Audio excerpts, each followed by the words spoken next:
Dear students, अस्सलाम वालेकुम। उम्मीद है आप लोग खैरियत से होंगे। अल्लाह रब्बुल इज़्ज़त आप लोगों को खुश रखे।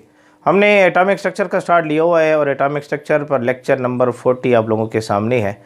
आज का टॉपिक है हर्ट्ज़ रूल को हम डिस्कस करेंगे। तो लेक्चर का स्टार्ट लेते हैं। मेरा नाम है ग़ुलाम नबी और आप देख रहे हैं हमारा प्यारा सा खूबसूरत सा चैनल केमिस्ट्री वाला। तो हर्ट्ज़ रूल की आपके सामने मौजूद है एटॉमिक स्ट्रक्चर के ऊपर, शायद थ्योरी के ऊपर, उसके बाद एक्सरसाइज आएगी। एक लेक्चर ये होगा और शायद मज़ीद लेक्चर 2 इलेक्ट्रॉनिक कन्फिगरेशन के ऊपर आ जाएं तो इंशाल्लाह फिर हमारी एक्सरसाइज स्टार्ट हो जाएगी।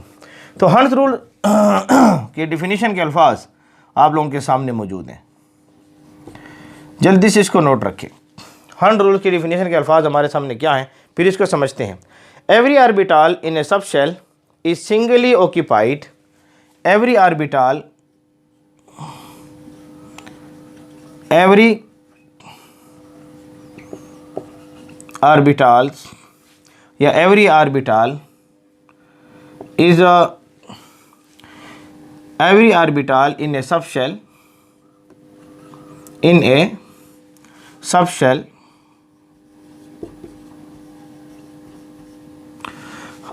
every orbital in a subshells is singly occupied. Every orbital in a subshell is singly occupied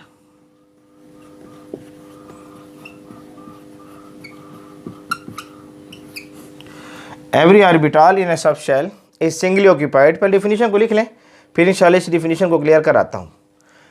हमारे पास जो सब शेल मौजूद होते हैं, सब शेल्स के अंदर ऑर्बिटल्स वगैरह पाए जाते हैं with one electron, with one electron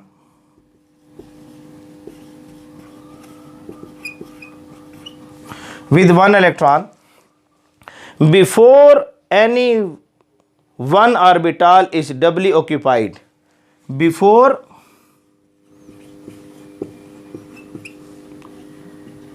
any one orbital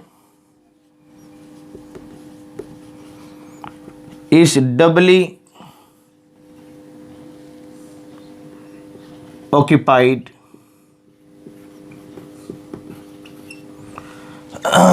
every orbital in a subshells, sub shells के अंदर जो ऑर्बिटल होगा is singly occupied with one electron, उसको वन इलेक्ट्रॉन से सिंगली ऑक्यूपाइड किया जाएगा। Before one electron, singly occupied with one with electron, उसको singly occupied किया इलेक्ट्रॉन के साथ। Before any one orbital is doubly occupied, यानी आप कोई ऑर्बिटल को डबली इलेक्ट्रॉन से ऑक्यूपाइड करना चाहते हैं। ऑर्बिटल में आप 2 इलेक्ट्रॉन डालना चाहते हैं। 2 इलेक्ट्रॉन ऑर्बिटल में डालने से पहले आपने हर ऑर्बिटल को सिंगली फील्ड करना है। और उसके बाद उसने एक शर्त लगाई। शर्त ये लगाई कि जो इलेक्ट्रॉन होंगे ऑर्बिटल्स में, उनकी डायरेक्शन ऑफ स्पिन सेम होगी and the electrons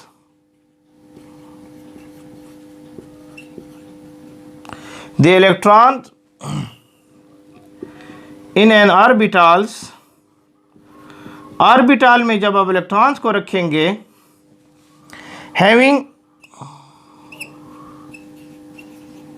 same direction off spin,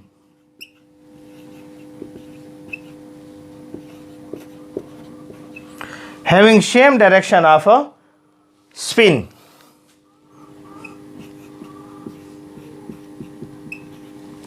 is called hertz rule.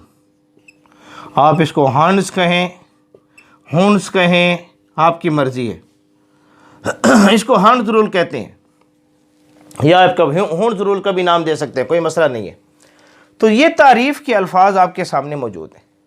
ये अल्फाज क्या कहना चाहते हैं कि एवरी ऑर्बिटल इन ए सब शेल, आपके पास सब शेल है। लेट्स सपोज आपके पास सब शेल है एल तो शेल हो गया, सॉरी एल हो गया शेल। इसके अंदर एस और पी ये हो जाएंगे सब शेल। सब शेल्स हो जाएंगे। अब अगर आप देखें पी को, एस के अंदर तो यही सब शेल है, यही ऑर्बिटल भी है। अगर आप देखेंगे पी को, तो पी के अंदर P X, P Y, P Z, ये 3 ऑर्बिटल्स पाए जाते हैं। पी एक्स, पी वाई और पी जेड, ये ऑर्बिटल्स हैं। मैं इनको तफसीलन समझा चुका हूँ। अगर आप शेल को समझना चाहते हैं तो principal quantum number by chemistry वाला यूट्यूब पर टाइप करें, मिल जाएगा आपको। सब शेल को देखना चाहते हैं तो azimuthal quantum number by chemistry वाला, तो इस पर तफसीलन बात हो चुकी है। ऑर्बिटल्स को देखना चाहते हैं, ऑर्बिटल्स, तो आप लिखें magnetic quantum number by chemistry वाला, इस पर 2 लेक्चर मौजूद हैं, तफसीलन बात हो चुकी है। तो अब अगर अब ऑर्बिटल्स आपके पास मौजूद हैं, एवरी ऑर्बिटल इन सब शेल्स, ये सब शेल है, ये हमारे पास सब शेल हो गया, और ये उसमें ऑर्बिटल्स हो गए। इस सिंगली ऑक्यूपाइड, इसको डबल ऑक्यूपाइड करने से पहले आप इसको सिंगली ऑक्यूपाइड करेंगे, यानी ये 3 अनपेयर्ड इलेक्ट्रॉन इसमें आपको नजर आ रहे हैं। आप पहले इनको सिंगली ऑक्यूपाइड करेंगे विद इलेक्ट्रॉन, किससे? इलेक्ट्रॉन से, before any one orbital is doubly occupied. यानी आप इस तरह नहीं कर सकते कि आपके पास 3 इलेक्ट्रॉन है, पहले आप इसको डबली ऑक्यूपाइड कर दें फिर इसको सिंगल ऑक्यूपाइड करें। ना ना, ऐसे नहीं होगा। पहले आपने क्या करना है कि इन ऑर्बिटल्स को सिंगल ऑक्यूपाइड कर लें ऐसे, और उसके बाद अगर इलेक्ट्रॉन बचा है फिर यहां पर आप इसको डबल ऑक्यूपाइड कर लें।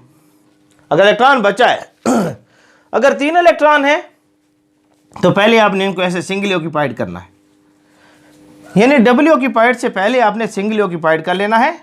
और ऑर्बिटल में जो आप इलेक्ट्रॉन फिल करेंगे, यानी इस ऑर्बिटल में इलेक्ट्रॉन को फिल किया, इस ऑर्बिटल में इलेक्ट्रॉन को फिल किया, इस ऑर्बिटल में इलेक्ट्रॉन को फिल किया, इनकी जो स्पिन होगी, इलेक्ट्रॉन्स की जो स्पिन होगी वो सेम होनी चाहिए। इलेक्ट्रॉन की जो स्पिन होगी वो क्या होगी? सेम होगी। याद रखिए, केमिस्ट्री नाम है एक्सपेरिमेंट का। जब सेम स्पिन के साथ इलेक्ट्रॉन आते हैं ऑर्बिटल्स में, तो इससे मिलती है स्टेबिलिटी। हमने एक्सपेरिमेंट करके देखा कि सेम स्पिन के साथ जब इलेक्ट्रॉन आते हैं ऑर्बिटल में, इससे मिलती है स्टेबिलिटी। क्योंकि डिफरेंट स्पिन में अगर एक स्पिन क्लॉकवाइज है और एक स्पिन एंटी क्लॉकवाइज है, तो ये कर देते हैं cancelled the effect of each other. ये एक दूसरे के असर को क्या कर देते हैं? कैंसल कर देते हैं। और इसलिए जब एक असर को कैंसल करेंगे तो स्टेबिलिटी नहीं रहेगी। ज़्यादा स्टेबल उस वक्त होते हैं जब ये ऑर्बिटल्स के अंदर आप रखें इनको, और रखने के बाद इनकी स्पिन क्या हो? सेम रहे, ताकि एक दूसरे के असर को, इफेक्ट को कैंसिल ना कर सकें। और शर्त ये भी कि इलेक्ट्रॉन जब ऑर्बिटल में आप रखेंगे, इन ऑर्बिटल की एनर्जी भी सेम होनी चाहिए, एनर्जी भी सेम हो। ऐसे ऑर्बिटल को नाम देते हैं D generate orbitals, D generate orbital. अगरचे ये सिफत हम मॉलिक्यूलर ऑर्बिटल में ज़्यादा देखते हैं। जब हम हाइब्रिडाइजेशन को पढ़ेंगे इंशाल्लाह, वहाँ तफसीलन डिस्कस करेंगे। वहाँ पर जब एटॉमिक ऑर्बिटल मिलते हैं तो मॉलिक्यूलर ऑर्बिटल बनते हैं जिनकी एनर्जी सेम होती है, उनको डी जेनरेट ऑर्बिटल्स का नाम देते हैं।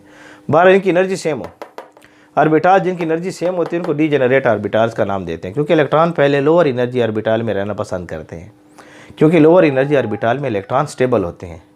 तो यहाँ पर जब हम इलेक्ट्रॉन को सिमिलर स्पिन में रखेंगे ना, तो ऑर्बिटल की एनर्जी क्या होनी चाहिए? सेम होनी चाहिए। तो जब भी इलेक्ट्रॉन को रखा जाएगा ऑर्बिटल्स के अंदर, तो एनर्जी उनकी क्या होनी चाहिए? सेम होनी चाहिए। पहले इलेक्ट्रॉन सिंगल ऑक्यूपाइड होंगे, डबल ऑक्यूपाइड होने से पहले, डबल ऑक्यूपाइड होने से पहले सिंगल ऑक्यूपाइड होंगे, और सिंगल ऑक्यूपाइड होने के बाद उनकी जो है स्पिन भी क्या होनी चाहिए? सेम होनी चाहिए। तो इसको जल्दी से नोट कर ले। उसके बाद इसकी 2 मिसालें हम देखते हैं। कार्बन की मिसाल और नाइट्रोजन की मिसाल से हम इसको नोट करना चाहेंगे। बल्कि यहाँ पर आ तो जाएगा। यहाँ देखें, अब थोड़ा सा कार्बन की मिसाल को देखें, कार्बन के एग्जाम्पल को देखें आप। थोड़ा सा कार्बन के इलेक्ट्रॉनिक कन्फिगरेशन निकालें। एटॉमिक नंबर 6 है, 1s2 2s2 2p2। अब ये है K शेल और ये है L शेल। अब S इसमें एक ऑर्बिटल सब शेल है, इसमें 2 सब शेल S और P, S और P। अब इसमें आप इलेक्ट्रॉन फिल करना चाहते हैं K शेल में, तो इस ऑर्बिटल में आप इलेक्ट्रॉन को रख दें, 2 इलेक्ट्रॉन तो यहाँ पर आ जाएंगे, ये ठीक है। ये तो अलग शेल था, क्योंकि यहाँ देखें तो ये 2s है, इसकी एनर्जी और 2p की एनर्जी में डिफरेंट है, तो बार यहाँ पर 2 इलेक्ट्रॉन आ जाएंगे। असल मसला यहाँ पर लग रहा है, ये आपके सामने आ रहा है। अब यहाँ जो 2 इलेक्ट्रॉन बचे हुए हैं p वाले, px, py और pz, ये आपके पास p के अंदर ऑर्बिटल्स मौजूद हैं। अब इलेक्ट्रॉन को हमने यहाँ ऐसे रखना है, according to hertz rule, according to hertz rule के मुताबिक ऐसे रखना है। अगर आप इन इलेक्ट्रॉन को ऐसे रखते हैं तो ठीक है, ये स्टेबल बन जाएगा। अगर आप इन इलेक्ट्रॉन को ऐसे रखना चाहते हैं, यानी 2 इलेक्ट्रॉन थे, इनको आपने ऐसे रख दिया, तो इस सूरत में स्टेबिलिटी हासिल नहीं होगी। क्यों? क्लॉकवाइज एंटी क्लॉकवाइज डायरेक्शन में जाकर एक दूसरे के असर को ये क्या कर देते हैं, कैंसिल कर देते हैं। तो यहाँ पर ये सेम स्पिन में रहेंगे। सेम स्पिन के लफ्ज़ अगर आप लोग याद हो, मैंने लिखवाया था एक मरतबा, पैरेलल स्पिन, पैरेलल स्पिन का लफ्ज़ इस्तेमाल करते हैं। स्पिन इनकी पैरेलल होनी चाहिए, ठीक है ना। तो इस सूरत में हर्ट्ज रूल के मुताबिक ये क्या होंगे, ऑर्बिटल जो है आएंगे आपके पास। तो ये कार्बन के इलेक्ट्रॉनिक कन्फिगरेशन आप लोगों के सामने मौजूद है। अगर आप इसको ऐसे रखते हैं तो ठीक है। अगर आप इसको ऐसे रख रहे हैं, लेट्स सपोज ये इसको आप ऐसे बनाना चाहते हैं, ये आपने P बना लिया है ऐसे, ये हो जाएगा Px, ये हो जाएगा Py और ये हो जाएगा Pz, और ये P ऑर्बिटल है, 2p ऑर्बिटल। एक इलेक्ट्रॉन ऐसे बना लें, एक इलेक्ट्रॉन ऐसे बना लें, ये भी गलत होगा। ये स्पिन भी ये क्लॉकवाइज एंटी क्लॉकवाइज एक दूसरे के असर को क्या करेंगे, कैंसिल करेंगे। ये स्टेबिलिटी नहीं शो करेगा, ये भी स्टेबिलिटी नहीं शो करेगा, ठीक है। स्टेबिलिटी शो ये करेगा। तो आपने जब भी ऑर्बिटल में इलेक्ट्रॉनों को रखना है, इस तरीके से रखना है। अब जैसे मिसाल के तौर पर नाइट्रोजन है, एटॉमिक नंबर 7 है, इसके इलेक्ट्रॉनिक कन्फिगरेशन आप निकालना चाहते हैं, तो 1s के अंदर 2 इलेक्ट्रॉन, 2s के अंदर 2 इलेक्ट्रॉन, 2p के अंदर 3 इलेक्ट्रॉन। अब इसके इलेक्ट्रॉनिक कन्फिगरेशन ऑर्बिटल में रखना चाहते हैं, इसमें एक ही ऑर्बिटल है, तो इसमें 2 इलेक्ट्रॉन रख दें, ठीक है। याद रखें इनकी एनर्जी सेम होनी चाहिए। ऐसे ना हो कि इसके वाला इलेक्ट्रॉन यहाँ पर फिल आप डालना शुरू कर दें। यहाँ पर एनर्जी यहाँ इसकी बनाना चाहते, इसके अंदर एक ऑर्बिटल है, ठीक है, और यहाँ बनाना चाहते तो इसमें 3 ऑर्बिटल्स पाए जाते हैं, 3 ऑर्बिटल, Px, Py और Pz। अब इसमें 3 अनपेयर्ड इलेक्ट्रॉन है, तो यहाँ पर एक इलेक्ट्रॉन और यहाँ पर एक इलेक्ट्रॉन विथ सेम स्पिन आएगा, और यहाँ पर एक इलेक्ट्रॉन विथ सेम स्पिन। तो यहाँ आपको नज़र आ रही हैं 3 अनपेयर्ड इलेक्ट्रॉन्स आपको नज़र आएंगे। यहाँ पर आपको क्या नज़र आ रही है, 2 अनपेयर्ड इलेक्ट्रॉन्स, ये 2 अनपेयर्ड इलेक्ट्रॉन आपको नज़र आ रही हैं कार्बन में। और ये इसकी ग्राउंड स्टेट है, ये इसकी ग्राउंड स्टेट है। कार्बन जब भी रिएक्शन करता है एक्साइटेड स्टेट में रिएक्शन करता है। एक्साइटेड स्टेट में क्या होगा कि यहाँ के ये जो 2s के इलेक्ट्रॉन है, सॉरी 1s के इलेक्ट्रॉन जो है, ये इस 2s के इलेक्ट्रॉन को पुश करेंगे इधर से एक स्क्रीनिंग इफेक्ट के तहत। तो यहाँ से एक इलेक्ट्रॉन जंप करके, यहाँ एक एक इलेक्ट्रॉन पड़ा हुआ है ना, यहाँ से एक इलेक्ट्रॉन जो है जंप करके वहाँ जाएगा, और यहाँ पर एक इलेक्ट्रॉन रह जाएगा ऐसे। यहाँ पर ये इलेक्ट्रॉन यहाँ से एक इलेक्ट्रॉन जंप करके, यहाँ 2 इलेक्ट्रॉन थे ना, तो एक इलेक्ट्रॉन यहाँ से जंप करके वहाँ चला गया, तो ये हो जाएगा 2p। अब ये एक्साइटेड स्टेट है। कार्बन रिएक्शन करता है तो एक्साइटेड स्टेट में रहकर रिएक्शन करता है, इस स्टेट में रिएक्शन करता है। तो इसको नोट कर ले, ये हमारे पास हर्ट्ज रूल है। इलेक्ट्रॉन सब के ऑर्बिटल में जो इलेक्ट्रॉनों को ऑक्यूपाइड किया जाएगा, एक इलेक्ट्रॉन से ऑक्यूपाइड किया जाएगा डबली ऑक्यूपाइड करने से पहले, और उसके बाद इलेक्ट्रॉन की स्पिन जो होगी वो भी क्या होनी चाहिए, सेम डायरेक्शन में जानी चाहिए। शर्त यह है कि जिन ऑर्बिटल में आप इनको सिंगली ऑक्यूपाइड करेंगे उनकी एनर्जी क्या हो, सेम हो। तो ये हमारे पास आ रहा है हॉर्न्स रूल। मैं सेट पर हो रहा हूँ, इसको नोट कर लें। शाबाश, जल्दी से नोट कर लें, नोट कर लें। उम्मीद है आप लोगों ने नोट कर लिया होगा। तो मेरा आज का टॉपिक था, उम्मीद है आप लोगों को पसंद आया होगा। पढ़ते रहें, मेहनत करें। अल्लाह रब्बुल इज़्ज़त आप लोगों को खुश रखे।